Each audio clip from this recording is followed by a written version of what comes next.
Okay, I was going to do this video a couple of days ago, yesterday, and I was going to do it a couple of days ago before that, when Morishima lost the Ring of Honor World title, but I got preoccupied with things, and yesterday when I was going to do it, I ended up just going to the store and buying some, games and DVDs, and went on a bit of a spending spree. Um, One thing I recommend that you get, is a Korean movie called The Host.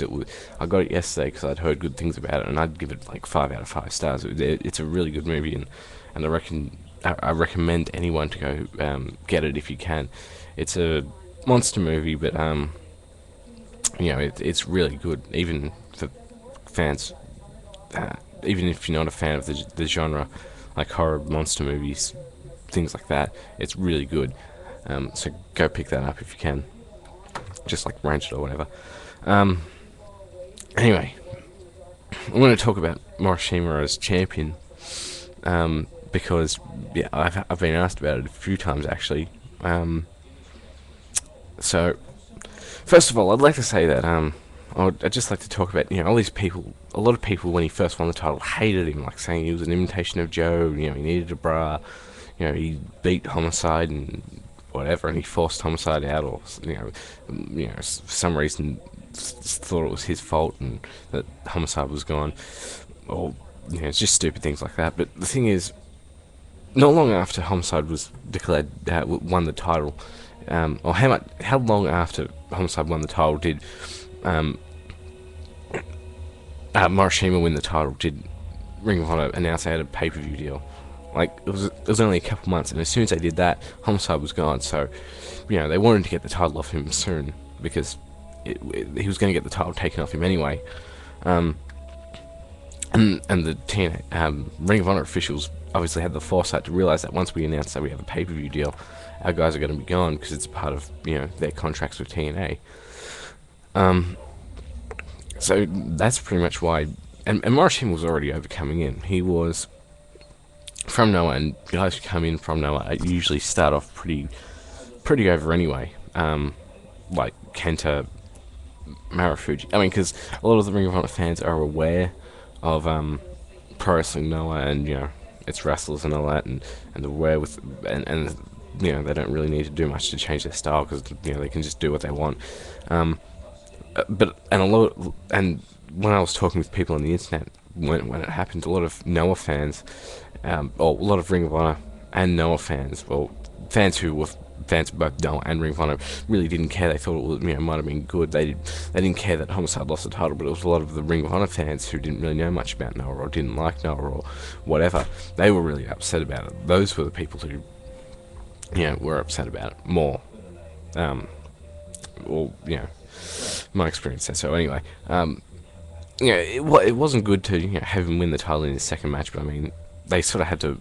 I think that they were rushing to get the title off Homicide anyway, and so they could also build up Morishima as champion. And I mean, as a whole, I think he made a good champion because the reason why they made him champion was because they were running these shows in Japan, and they thought, well, he's a big draw in Japan. I mean, and he is. Pick up like the best of Morishima from IVP videos, or the best of John Okiyama from IVP videos as well. It's got a match with him on there, and he gets a pretty big pop over in Japan when he comes out, and the fans really get behind him. They seem to generally like him, and I like him too. He's a very talented performer. I mean, I sometimes don't understand why people hate him as much. And there's one user on YouTube, like Danielson version 2. He confuses me to an extent, because he keeps calling Morishima shit when every match of any worth Morishima's been in, any match which isn't a squash. And even his squash matches are really good squash matches. Well, for a squash, they're really good. Like, and any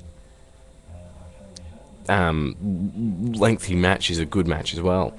And I think he also suffers a bit from what Mick Foley might suffer from, which is in tag matches. He doesn't do as well as he does in a singles match, and Mick Foley had this problem too, and he admitted it.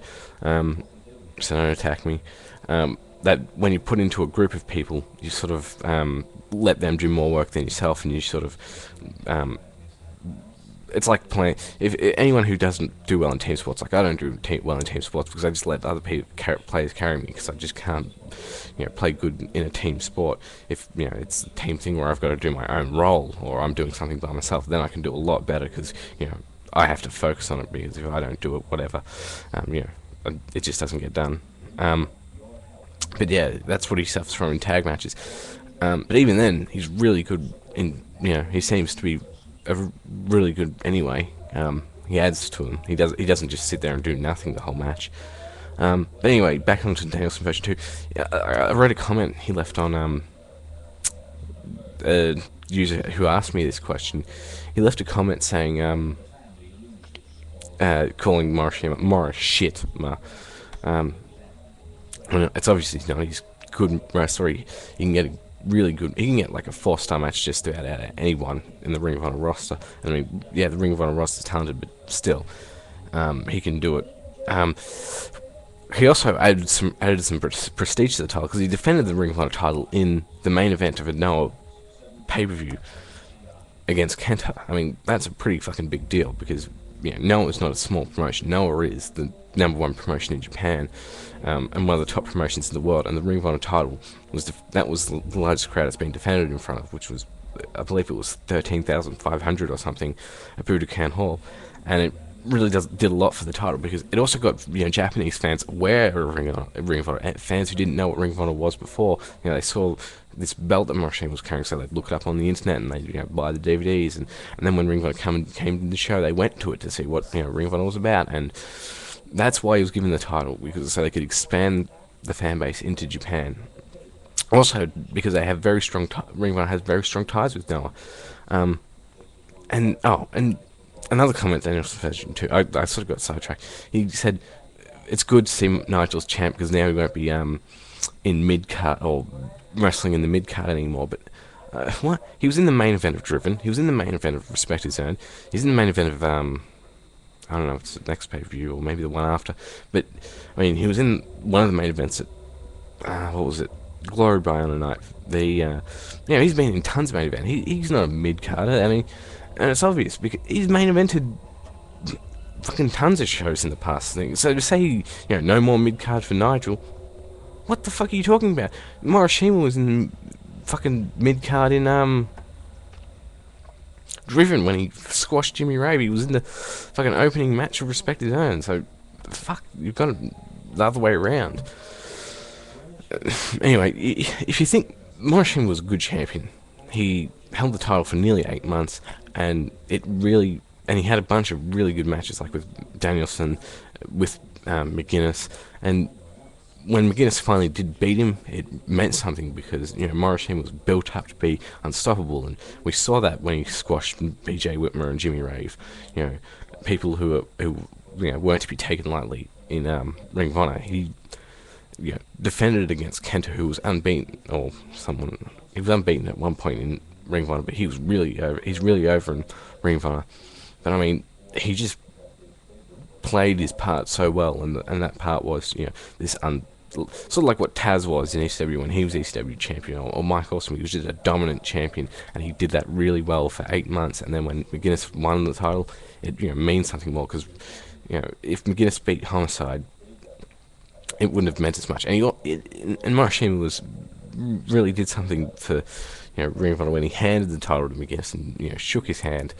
It was a class thing to do. And it's something you don't see in wrestling much anymore. But he was a really good champion, and to just look at some of the other Ring of Honor champions like Low-Ki, and I think he only defended it once, and that was against Xavier. I mean, Xavier, he was an alright champion, but where is he now? I'd put Morishima as probably as his title reign was as good as well, maybe not as good as, but pretty damn close to Danielson's or Joe's title reign. So yeah, anyway, I'm out of time. I'll talk to you later or another day or whatever. Anyway, so yeah.